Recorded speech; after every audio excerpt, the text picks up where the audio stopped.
Una nueva conferencia organizada por el Instituto Juan Manuel Rosas de General San Martín, y dentro de este evento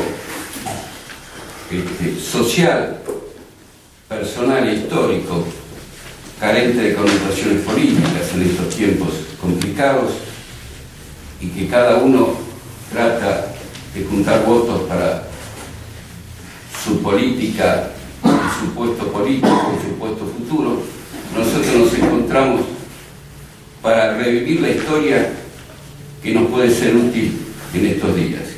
Vamos a recordar a fallecimiento de Castiñeira.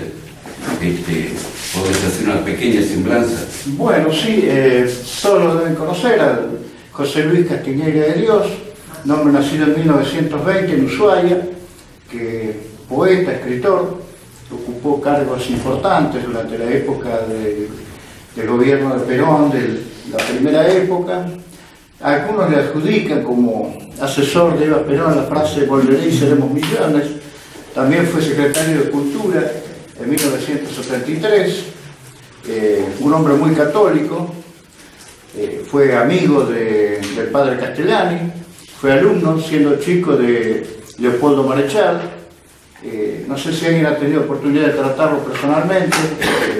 Yo tuve oportunidad de conocerlo ya anciano, ¿no? Tenía más de 85, 86 años, se caracterizaba por su humildad, su bonomía y el afecto de mucha gente. Entre ellos fui por medio de un hombre que también lo conocía, que muchos también acá nos ha dejado hace poco, Mario Fraile, que tenía una amistad con él, lo presentó. Así que falleció ahora hará 2 semanas, a los 95 años de edad, y bueno, podríamos hacer un minuto de silencio en su homenaje, ¿no?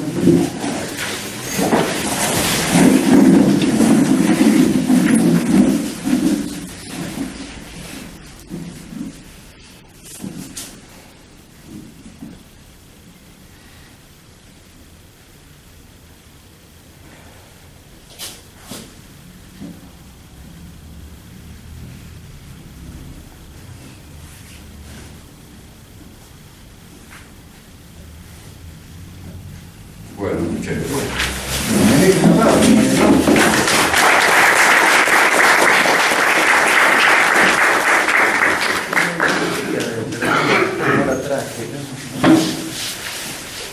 Podemos decir con satisfacción que en el periodo del 2000 al 2015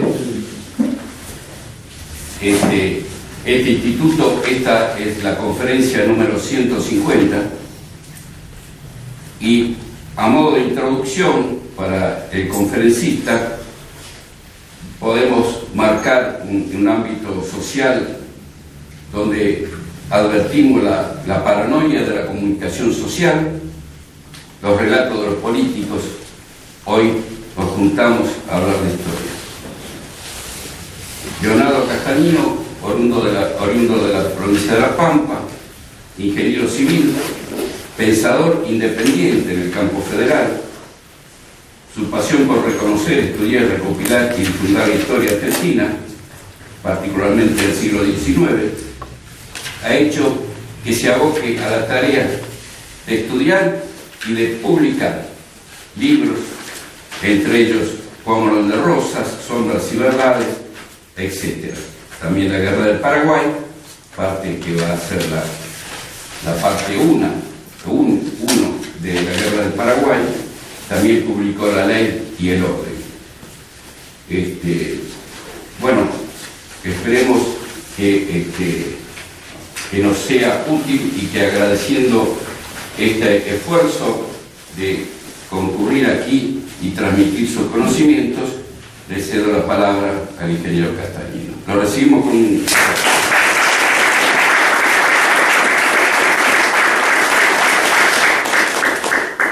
Bueno, les agradezco a todos la presencia y el interés, y le agradezco también al doctor De Santis y a Daniel Jerez, que tuvieron la valentía de invitarme. Yo iba a hablar de la Guerra del Paraguay, que es un tema bastante espinoso. En principio principio porque se juega un poco el patriotismo, que el cipallismo, que si sos patriota, que sos paraguayista, etc. Entonces es un tema bastante complicado. Y yo no critico ni a las tropas argentinas, ni al pueblo argentino, ni a la patria argentina, sino que critico a los dirigentes que llevaron al pueblo argentino a esa guerra que para mí, y ahí coincido con Alberti, fue el error más grande que cometió la Argentina.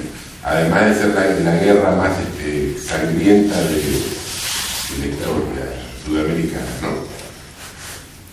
Entonces iba a leer una frase de Alberti, porque Alberti fue muy criticado, criticó mucho la guerra y tuvo un enfrentamiento bastante áspero sobre todo con Mitre y con Sarmiento, que lo trataron de paraguayista y de estar pagado por López. Y Alberti, que en ese momento estaba en Europa, les contesta, voy a leer brevemente lo que les contestó para que aparezcan las palabras directamente de Alberti. Alberti llamó la guerra de la Triple Alianza del Imperio brasileño, las oligarquías porteña y montevideana contra las provincias unidas del Río de la Plata. Por eso yo mi libro tiene un título similar. Después Alberti dice, para consolidar tal redención y informar el país en ese sentido, los hombres de Buenos Aires se enfeudaron en la política brasileña y fomentaron la Revolución de Flores, el escándalo de Paysandú, y terminaron con el Tratado de la Triple Alianza para arrasar al Paraguay y obligar a las provincias, socapa de la guerra internacional y merced al estado de sitio, a someterse a la política porteña. Consideré esa guerra como el más funesto error histórico y la mayor calamidad para nuestra nacionalidad. Por eso la combatí desde el extranjero, como lo hicieron Guido Espano y el mismo Navarro Viola, que como verdadero patriota debía mostrar a nuestras provincias el abismo que nos conducía tan monstruosa guerra contraria a los intereses verdaderos del Plata y que solo serviría a Brasil para debilitar a sus linderos del sur, consolidar su influencia agresivamente imperialista y legalizar sus usurpaciones territoriales. Luego yo he sido atacado esta vez no por defender al Paraguay, sino por defender de la República Argentina, no por aparaguayado como se dice en Buenos Aires, sino por argentino. Es el patriotismo nacional argentino bien entendido. Y como broche de oro les dice, les echa en cara la participación que tuvieron ambos en Caseros, le dice, yo al menos no estuve en Caseros bajo bandera extranjera y con uniforme de oficial extranjero, porque venían, como se sabe, el ejército contrario de Rosa, el ejército brasileño. Otro tema que hay es que la guerra Paraguay es un tema muy extenso para tratarlo en una sola reunión, porque si no habría que hacer un resumen tan escueto que por ahí no se entendería bien. Entonces quería hacer un relato, digamos, de cuáles fueron los antecedentes históricos y geopolíticos de la guerra, hasta llegar a las vísperas de la guerra y hasta llegar a la declaración de guerra, porque ahí hay un tema controvertido, que una de las excusas que más se usan para haber hecho esa guerra fue que López atacó invadió Corrientes sin previa declaración de guerra, cosa que a mi entender está probado que no fue así. Entonces, antes de comenzar quería hacer una pequeña cronología de la fecha, como para que después se entiendan un poco mejor. En el año 1863, Venancio Flores, que era un mercenario, digamos, era un unitario del Partido Colorado uruguayo, pero que actuaba a las órdenes de Mitre dentro de la Confederación, invade Paraguay. Eso fue en 1863. En 1864 no se firma, pero se pacta, digamos, el Tratado de la Triple Alianza. se llega a un acuerdo en Punta del Arroyo Rosario entre los representantes argentino, brasilero y uruguayo. Y después, en septiembre del 64, Brasil invade Uruguay. En noviembre del 64, Paraguay le declara la guerra a Brasil. En diciembre del mismo año del 64, el imperio brasileño bombardea Paysandú.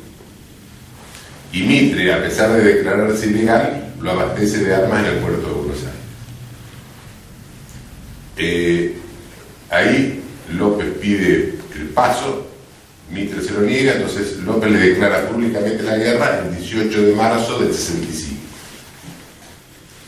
El 13 de abril del 65 los paraguayos ocupan Corrientes para pasar, y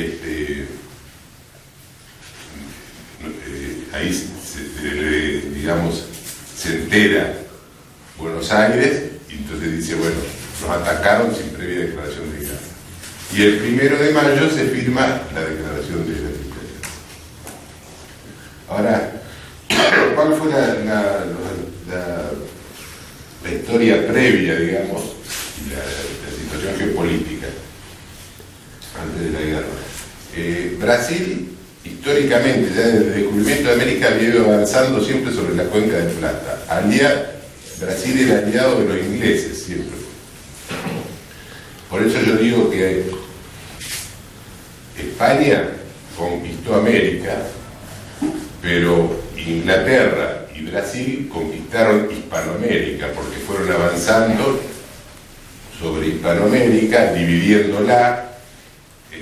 Una demostración clara es que cuando en 1842, por ejemplo, Paraguay declara la independencia, Brasil enseguida le reconoce la independencia. Porque, claro, estaba reconociendo la separación de una provincia del Río de la Plata, que era de la provincia unida del Río de la Plata. Hacia 1700 o 1800 ya ocupaba Río Grande do Sul, incluso disputaba la posesión de lo que ellos llamaban provincia cislatina, que era la banda oriental. En 1801 ocupan Mato Grosso, que pertenecía a Paraguay. Después intervienen o tratan de intervenir, por ahí los ingleses no le daban participación en el bloqueo francés y el bloqueo francés. Hubo un intento incluso de separar la Mesopotamia, en el que estaba involucrado Brasil, y después intervienen caseros que comprando Urquiza y aportando incluso ejército y la flota, ¿no? Esa era la situación geopolítica de Brasil, un país con una gran cantidad de esclavos y una monarquía parlamentaria. Con respecto a Paraguay, Paraguay era un país mediterráneo, o una provincia, una parte mediterránea, tenía un fuerte, una fuerte tradición autonomista.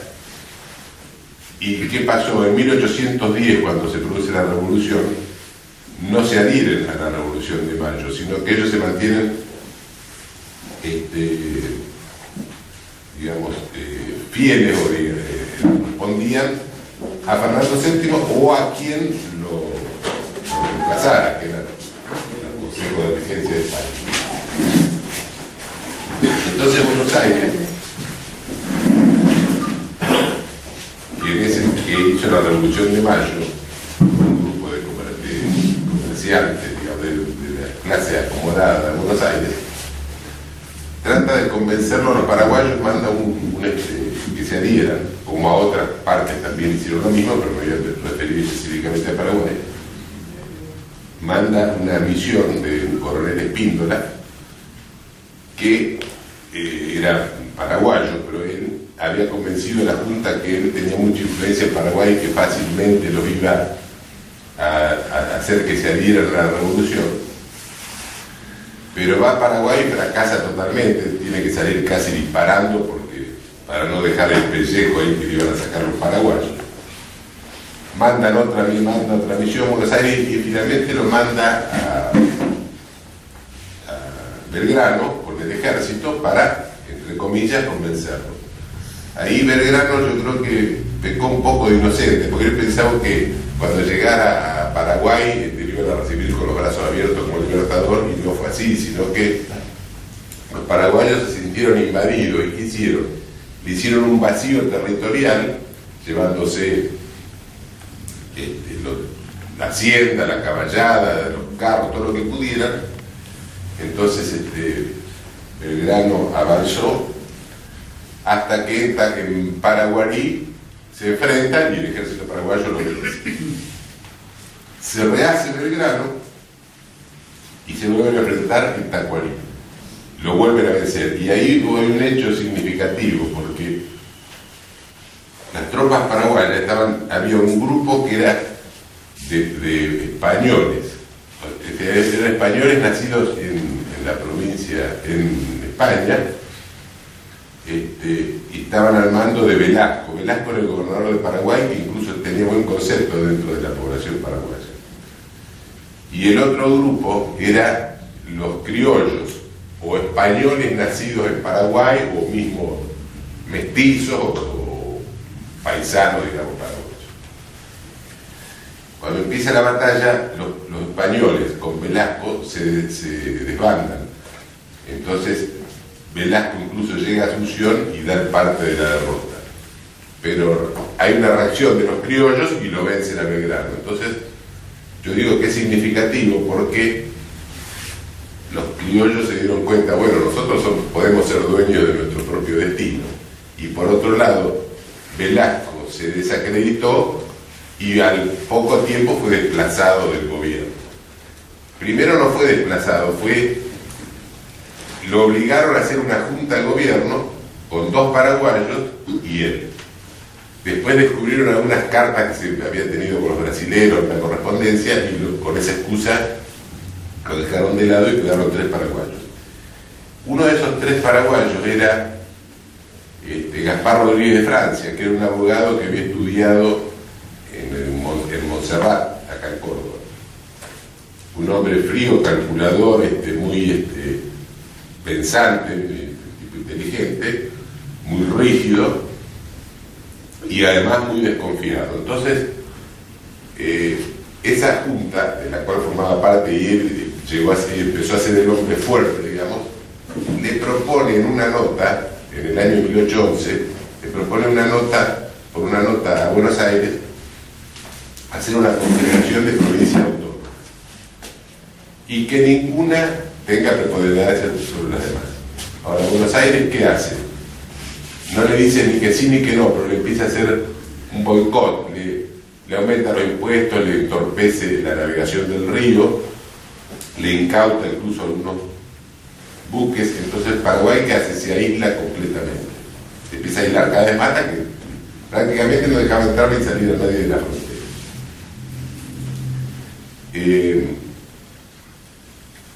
Francia tuvo un gobierno muy particular, porque él lo que hizo fue distribuyó toda la tierra paraguaya en pequeñas parcelas que le daba en forma de arrendamiento a la gente paraguaya, excepto algunas extensiones más grandes que se llamaron Estancia de la Patria, donde se producía para el Estado o incluso se hacían implementos agrícolas para repartir a los chacareros menores, etc. Con Rosas, él fue muy desconfiado, porque incluso Artigas varias veces le ofreció unirse a la Liga de los Pueblos Libres, que había hecho Artigas, pero él lo desconfiaba porque decía que Artigas era un hombre de abajo. Entonces nunca llegó a ese.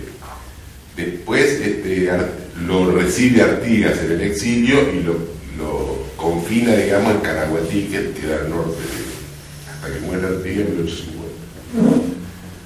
Y con Rosas tuvo algunos, dicen que tuvo una mala relación, pero yo creo que no fue así. Rosas manda a Arocena, tienen una misión, una entrevista secreta que no se supo que hablaron porque fue a puertas cerradas, pero se cree por lo que pasó después, que tenían como un pacto de no agresión, digamos, o de status quo, de mantener el status quo, donde ni Rosas o la Confederación iba a incorporar por la fuerza a Paraguay, ni Paraguay iba a pedir la independencia. En 1840 muere Gasparó de Francia y empieza a gobernar Carlos López, que era un abogado un poco más aperturista que Francia. Trae técnicos, algunos técnicos extranjeros para, por ejemplo, hacer ferrocarriles o de industria. Empezaron a tener fábricas de armas, fábricas de pólvora. En 1850 llegó la locomotora Zapucay a Paraguay, que fue la primera locomotora que acá no había, por ejemplo. Había telégrafo, etc. Ahora López, para mí, cometió un error, Carlos López. López le pide la independencia en 1842, declara la independencia y se la pide a Rosas también. Brasil enseguida la acepta. Y Rosas se la rechaza con una excusa, una para mí fue una excusa y la otra una razón muy valedera. Rosas le dijo que, siendo Paraguay una provincia de las Provincias Unidas de Río de la Plata, para separarse necesitaba la aprobación de las demás provincias y que como estaban en guerra con los anglo-franceses, cuando terminara ese conflicto lo iban a tratar. Y le dice otra cosa, él recibe al emisario paraguayo, lo atiende muy bien todo, pero le dice eso, y además de eso, en una nota, le dice a Carlos López que no les conviene separarse, porque ¿qué va a pasar? Se les va a llenar de lojistas y de extranjeros y van a tener los mismos problemas que tenemos nosotros, que no los podemos solucionar. Y le dice otra cosa más interesante todavía, que le dice: nos vamos a debilitar nosotros y ustedes y nos van a invadir los brasileños, que fue lo que pasó 20 años más tarde. Para mí fue un error grave de él. O sea, lo que hizo después López fue un error grave, porque empezó una polémica incluso periodística en el diario, creo que el Paraguayo Independiente se llamaba, y López cometió algunas acciones en contra de Rosas, por ejemplo, apoyar a Madariaga en la Revolución Correntina, que le mandó incluso tropas al mando del hijo, que era Francisco Solano López. Contribuyó también en la batalla de Caseros, si bien no directamente, pero con un apoyo moral, digamos, estratégico. O sea, en definitiva, contribuyó a la caída de Rosas, que era el muro de contención contra Brasil, que finalmente se hizo dueño hasta parte de Paraguay. Después de Carlos López, cuando muere, asume el hijo, que es Francisco Solano López.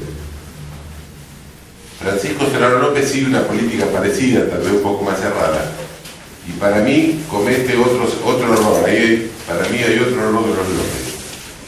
Cuando se pelea Urquiza y Mitre en Cepeda, en 1859, viene de mediador Francisco Solano López y los pone de acuerdo. Estaba poniendo de acuerdo precisamente a los dos, que después lo iban a ir a destruir a los pocos años, muy pocos años.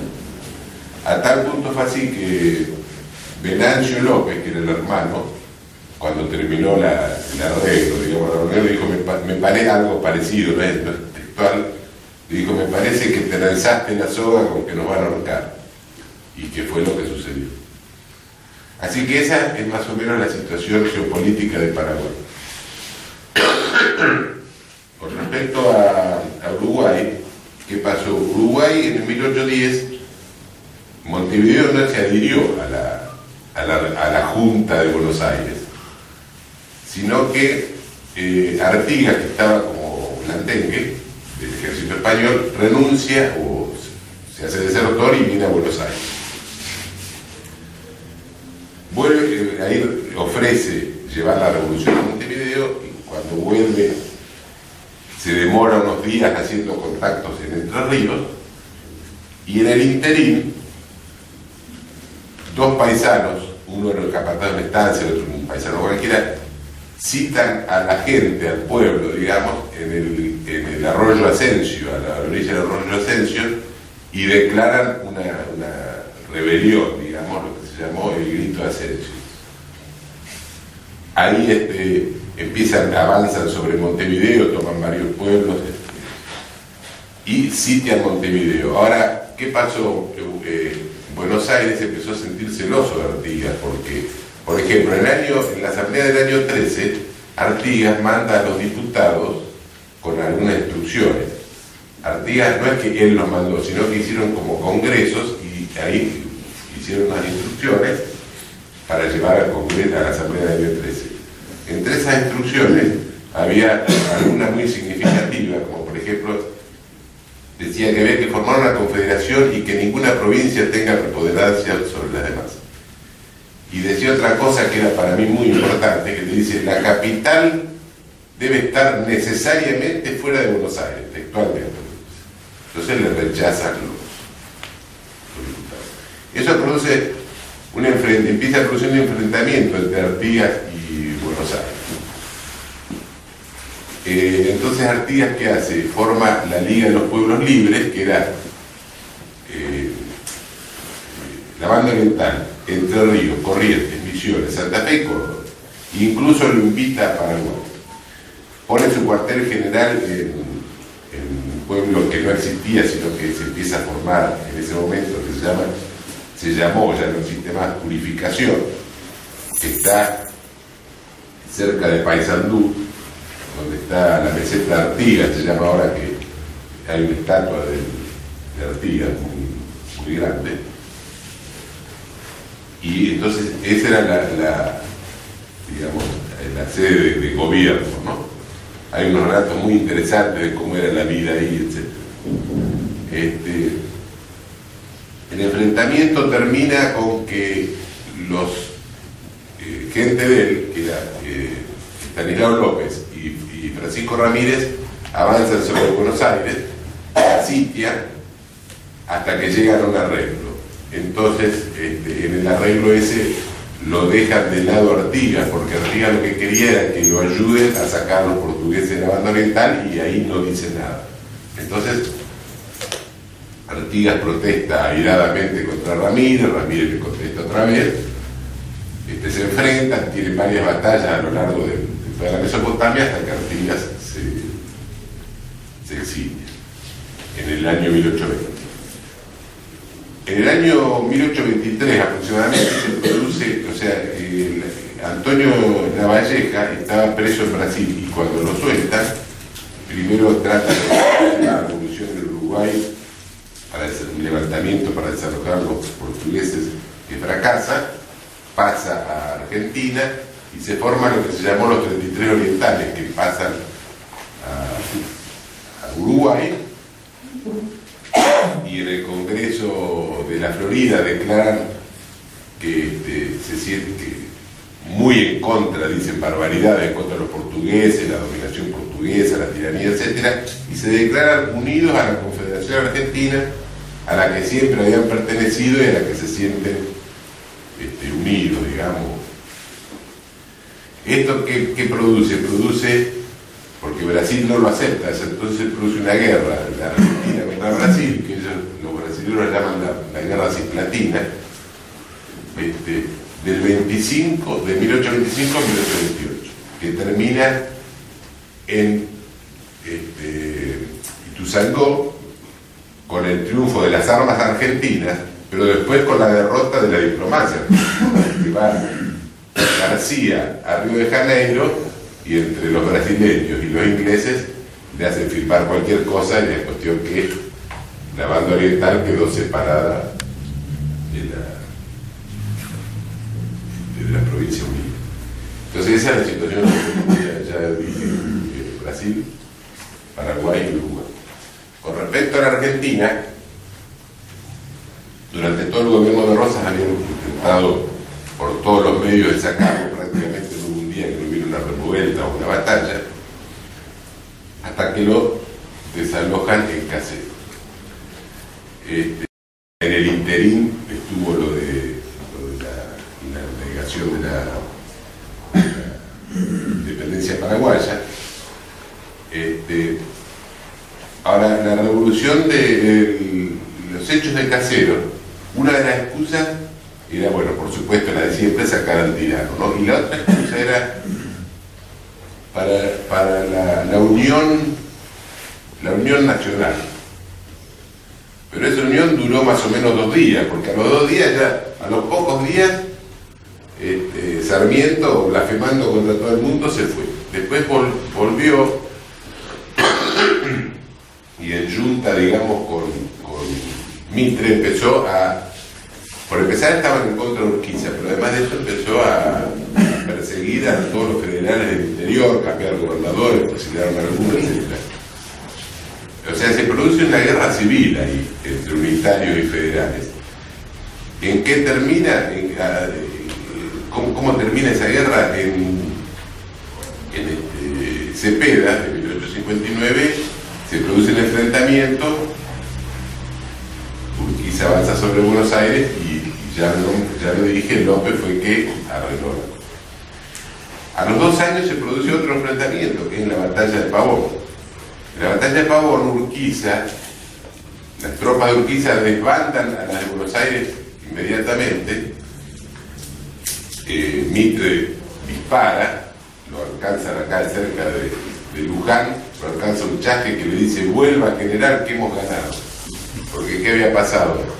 Urquiza venció, se quedó dueño del campo, pegó media vuelta y se fue al tranco hasta Entre Ríos. Ahora, ¿qué había pasado? Fue un arreglo masónico, porque eso el mismo Mitre lo confiesa después. Dice: cuando nos reunimos en el templo, Sarmiento, Urquiza, yo y otros más, todos eran masones de grado 33, dice: el genio invisible batió las alas y salimos del templo y bajamos las espadas. ¿Cuál fue el arreglo? Urquiza se quedaba de dueño de toda la Mesopotamia y Mitre se hacía cargo del interior. Ahora, Mitre, ¿cómo se hizo cargo del interior? Entre otras cosas, trajo a un grupo de gente uruguaya, entre los cuales estaba Venancio Flores, que eran todos federales, unitarios del Partido Colorado, que lo ayudaron a combatir a todos los federales. Incluso Venancio Flores le decían que el degollador de Cañada de Gómez, porque había encontrado un batallón de federales durmiendo y los degollaron a todos. Esto fue en el año 61. Entonces ahí prácticamente empieza la guerra, porque el mismo Mitre en el diario declaraba, dice: ¿dónde está el pacto de 1851? El próximo paso es Paraguay. Ahora, como paso previo al Paraguay, debían desalojar al gobierno de Montevideo, que era blanco federal, que era verde. Entonces, Venancio Flores, que había participado en todas esas luchas intestinas de acá, incluso en Caseros, en Cepeda y en Pavón, entonces ahí Venancio Flores le pasa la factura a Mitre. Y Mitre se la paga con gusto, porque precisamente lo que quería era desalojar al presidente federal que estaba en Uruguay. Entonces le da armas, le da apoyo, le da pertrechos, todo, incluso algunos buques le manda con armamento. Y en el año 63 Venancio Flores invade su propia patria para desalojar al gobernador. El mismo Pastor Obligado en un diario, el diario Tribuno, dice: la guerra, dice, no es una guerra contra el extranjero, es la eterna lucha de los unitarios contra la mazorca que se ha enquistado en Montevideo. O sea que Mitre se declaraba neutral, pero estaba totalmente a la vista que era una acción. Ahora, ¿qué pasó? Esa lucha que había ahí entre Blanco y Colorado de Uruguay estaba, digamos, como empatada. Estaba un año y ninguno se imponía al otro. Entonces, Argentina manda a Mármol como representante argentino a Río de Janeiro. Ahí se arreglan, digamos, empiezan, digamos, una especie de acuerdo. La cuestión que Brasil empieza a pedirle pedirle explicaciones o protestas contra Uruguay porque dice que trataban mal a los fazendeiros portugueses que además estaban explotando las tierras dentro del Paraguay. Como ya dije, en Punta del Arroyo Rosario ya se había programado cómo era la alianza. Se juntó Elizalde, Venancio Flores, Saraiva, que era el portugués, y Thornton, que era el inglés. Entonces ahí ya programaron cómo era iba a ser la triple alianza. Empieza por pedirle a Berro exigencias que Berro no podía cumplir. Los brasileños le empiezan a presionar de que estaban persiguiendo a los fazendeiros brasileños, protestan. López empieza a mirar las cosas con recelo, porque ¿cuál era el tema? Paraguay era un país mediterráneo aislado y precisamente Uruguay era la garantía de que él podía salir al mar, porque incluso tenía puerto en Montevideo libre, digamos, ¿no? Paraguay le pide ayuda, Berro le pide, Aguirre estaba después de Berro, le pide ayuda a los paraguayos, manda incluso un emisario, le pide que manden a un barco o dos, barco armado y dos personas, que no las manda, porque López trataba de mantenerse aislado, pero protestando. En agosto del 64 le manda una nota muy importante, muy dura, digamos, a los brasileños. Le dice: ojo, que si ustedes accionan contra Uruguay, yo lo voy a considerar, Paraguay lo va a considerar casus belli y vamos a entrar también en el conflicto con la guerra. La cuestión es que los brasileños hacen caso omiso, digamos. Incluso todas las notas de protesta que hacen ante Buenos Aires se la contestan despectivamente, hablan de Paraguay y dicen es la talabartería de López. López es el antila-americano y la serie, todos los diarios, digamos, incluso ya en los diarios, el diario de la Nación Argentina, el diario nacional de ahora se llamaba de la Nación Argentina, ya en esa época ya hablaban de alianzas, de cañonazos, etc. O sea que estaba todo el caldo de cultivo preparado para, a pesar de que Mitre se declaraba neutral. La cuestión que en septiembre del 64 los brasileños invaden Uruguay. Ahí toman la villa de Melo, que es departamento de Cerro Largo, digamos, al noreste. Y para mí ese es el punto donde se inició la guerra. Si bien no estaba declarada, porque en un conflicto interno de Uruguay, entre blancos y colorados, estaba siendo por un lado apoyado, aunque sin decirlo o declarándose neutral, por Mitre, y por otro lado con la invasión de tropas extranjeras al propio Uruguay, al propio territorio uruguayo. Después los brasileños atacan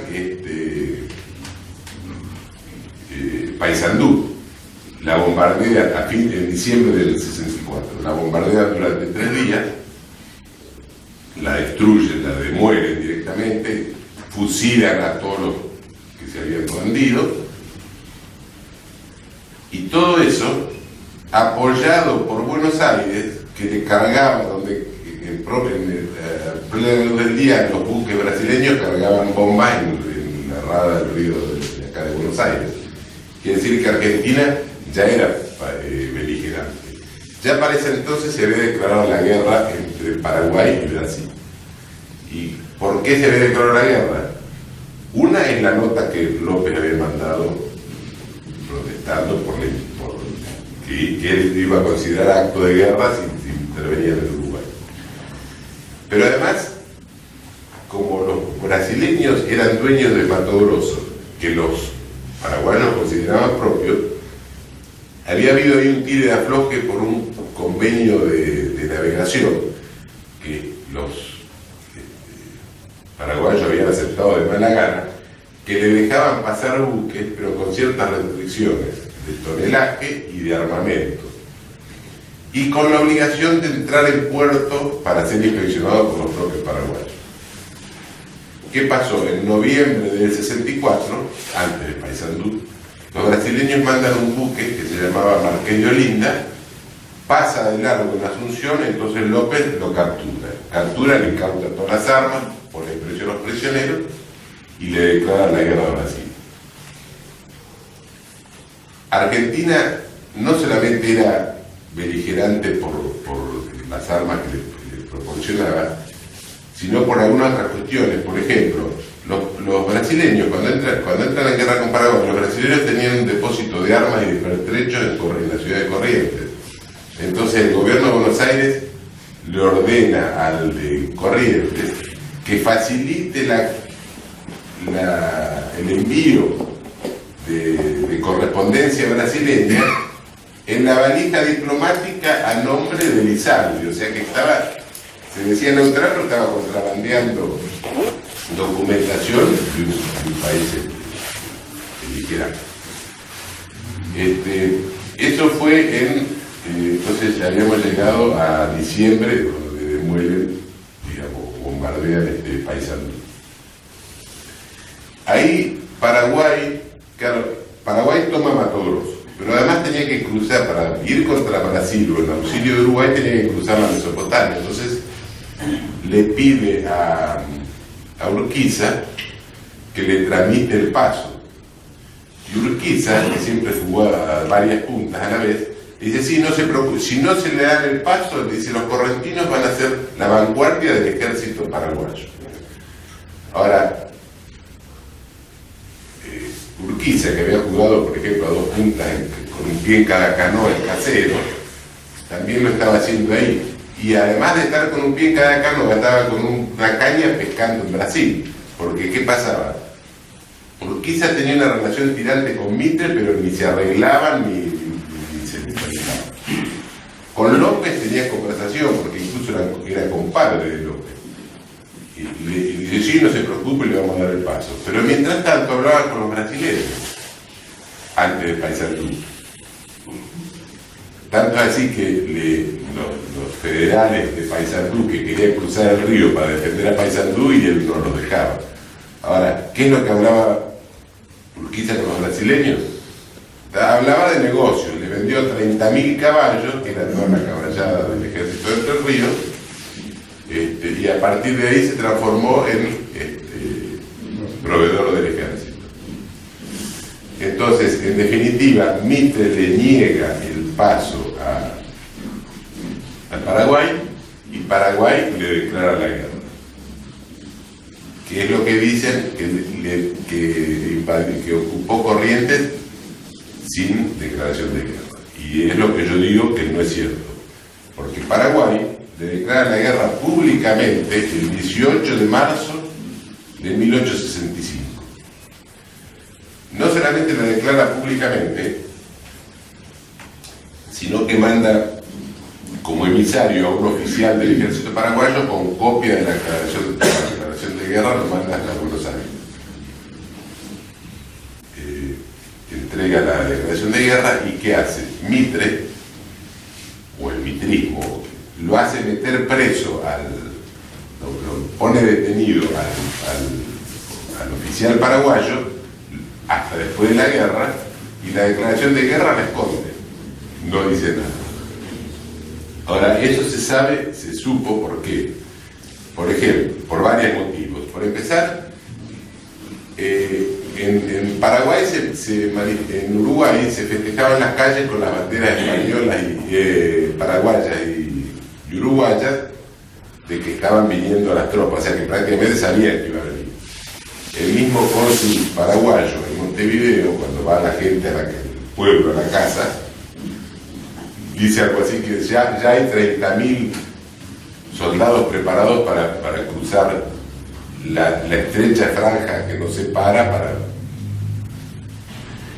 El gobernador de Córdoba le informa al de Buenos Aires, dice, desde el 3 de abril, dice, ya sabemos que Paraguay nos declaró la guerra, dice, y el próximo paso va a ser la toma de Corrientes, o sea que a principios de abril ya sabían no solamente que había declarado la guerra, sino que dónde iban a atacar. También lo dice, por ejemplo, el cónsul inglés, que informa a su gobierno, dice, conozco la declaración de guerra de Paraguay, dice, que me la mostró en Mario Elizalde el 8 de abril. Quiere decir que todos sabían que había declarado la guerra. El único que supuestamente no estaba enterado era Mitre. ¿Qué pasó? El 13 de abril, Paraguay ocupa Corrientes para cruzar y entonces a los 3 días, o a los 2 días, no se entera Mitre, sale al balcón de la casa y nos invadieron sin declaración de guerra. Dice, en 3 días en los cuarteles, 3 semanas en campaña y 3 meses en Asunción. Tuvieron 5 años. Ahora, ¿por qué Mitre escondió la declaración de guerra? Muy sencillo. Todo el interior se oponía fervientemente a la guerra, y inclusive querían pelear más vale contra los porteños que contra los paraguayos. Mismo dentro de Buenos Aires había muchos que estaban en contra. Entonces, con eso de que nos atacaron sin declarar la guerra, se ganaron la opinión pública. Que fue más o menos lo que hizo Roosevelt en Pearl Harbor, porque sabía que los japoneses lo iban a atacar y no dijo nada. Por eso yo creo que está absolutamente probado que ese argumento que usan hasta el día de hoy no es cierto. Yo quería leer, porque quería leer unos párrafos donde los propios brasileños confiesan su interés sobre el avance sobre Hispanoamérica. Por ejemplo, Caxias, que era el embajador, el jefe aliado, después que se retiró Mitre de la guerra, era el jefe aliado, le manda al emperador el 18 de noviembre de 1868 una nota que le dice unas cuantas cosas, es una nota muy larga. Voy a leer algún párrafo. En una parte dice que tiene desconfianza que los paraguayos tomen la flota, que hagan un abordaje a la flota, dice, entonces vamos a estar perdidos. Le dice, si toman la flota, dice, y todo estará perdido. Entonces todos nuestros planes sobre las repúblicas argentina y oriental y las demás repúblicas del Amazonas quedarán frustradas para siempre. Más claro, echarle agua, ¿no? En otro párrafo dice, le aconseja llegar a una paz. Todavía no había terminado la guerra, ¿no? Dice, con la paz tendremos conservada nuestra actitud de un mejor tiempo para llevar adelante y con los otros medios las pretensiones imperiales sobre las repúblicas americanas. Con la paz conservaremos nuestra sentencia sobre la República Argentina y Oriental por razón de los compromisos que el general Mitre y el general Flores han contraído con el gobierno de su majestad. O sea que acá queda claro exactamente cuáles fueron las disposiciones de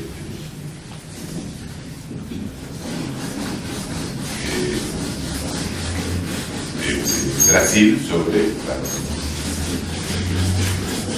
Y bueno, yo creo que ya habría concluido. Lo único que daría cuáles fueron las cifras de la guerra, porque la verdad que espantan.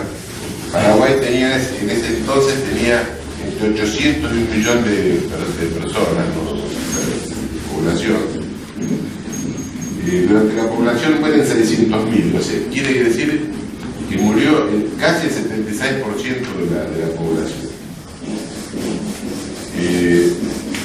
Hombres sobrevivientes, 14.000, o sea, el 1,75% de los varones.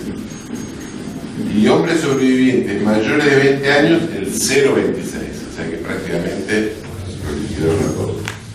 Ahora, para terminar voy a dar algunas consideraciones, si les parece, algunas opiniones, por ejemplo, de Sarmiento. Sarmiento dice: estamos por dudar de que existe el Paraguay, descendientes de razas guaraníes, indios salvajes y esclavos que obran por instinto o falta de razón. En ellos se perpetúa la barbarie primitiva y colonial. Son unos perros ignorantes. Al frenético idiota, bruto y feroz borracho Solano López lo acompañan miles de animales que obedecen y mueren de miedo. Es proverbial que un tirano haya hecho morir a todo ese pueblo guaraní.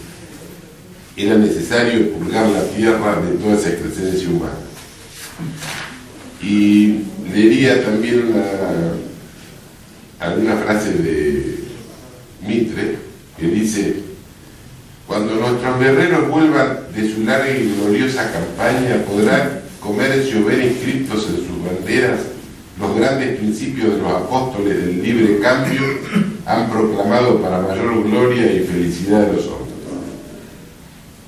Y en una reunión que se reunieron en la masonería, Mitre, agitando un instrumento masónico, dijo: ¿qué es Sarmiento? Estaba Sarmiento presente, ¿no? Y Urquiza y todo. Dice: ¿qué es Sarmiento? Un pobre hombre como yo, un instrumento como este. ¿Qué somos ahora? No somos sino agentes serviles y pagados a módico precio de las plazas extranjeras. Así que bueno, creo que esa es mi opinión respecto a la guerra y a las excusas que dieron para llevarla a cabo.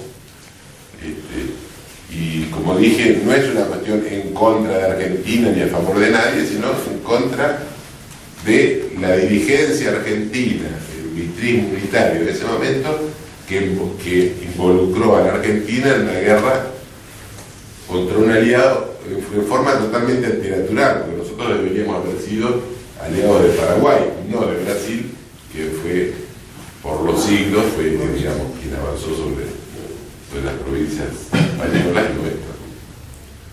Así que bueno, espero, no sé si alguno tiene alguna pregunta.